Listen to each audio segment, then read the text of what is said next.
ಕೆಲವೊಂದು ಮಂದಿ ಹೊಯ್ಕೋತಾರೆ ನನ್ನ ಮ್ಯಾಗ ಸಿದ್ದರಾಮಯ್ಯ ಏಜೆಂಟ್ ಅಂತ. ನಾ ಎಂದೂ ಅವ್ರ ಬಳಿ ಹೋಗಿಲ್ಲ ಮುಖ್ಯಮಂತ್ರಿಗಳ ಬಳಿ.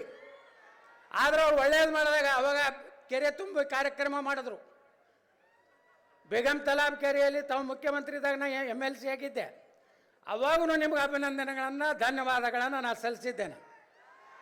ಇವತ್ತಿಗೂ ವಿಜಯಪುರದಲ್ಲಿ ಅಕ್ಕ ಮಹಾದೇವಿ ಯೂನಿವರ್ಸಿಟಿ ಹೆಸರಿಟ್ಟಂಥ ನಿಮಗೆ MB ಪಾಟೀಲ್ರಿಗೆ ಬಸ್ ಸ್ಟ್ಯಾಂಡಿಗೆ ಚೆನ್ನಮ್ಮನ ಮೂರ್ತಿ ಕೊಟ್ಟು ಅಲ್ಲಿ ಜಾಗ ಕೊಡಿಸಿದಂಥ ನಿಮಗೆ MB ಪಾಟೀಲ್ರಿಗೆ ರಾಮಲಿಂಗಾರೆಡ್ಡಿಗೆ ಅಭಿನಂದನೆಗಳು.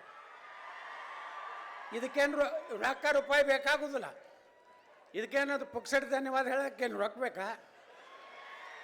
ಅದ್ರ ಜೊತೆಗೆ ಇವತ್ತು ವೀರರಾಣಿ ಕಿತ್ತೂರು ಚೆನ್ನಮ್ಮನವರ ಬಗ್ಗೆ, ಅವ್ರ ಇತಿಹಾಸದ ಬಗ್ಗೆ ನಮ್ಮ ಜಿಲ್ಲಾ ಉಸ್ತುವಾರಿ ಸಚಿವರು ಹೇಳಿದ್ದಾರೆ.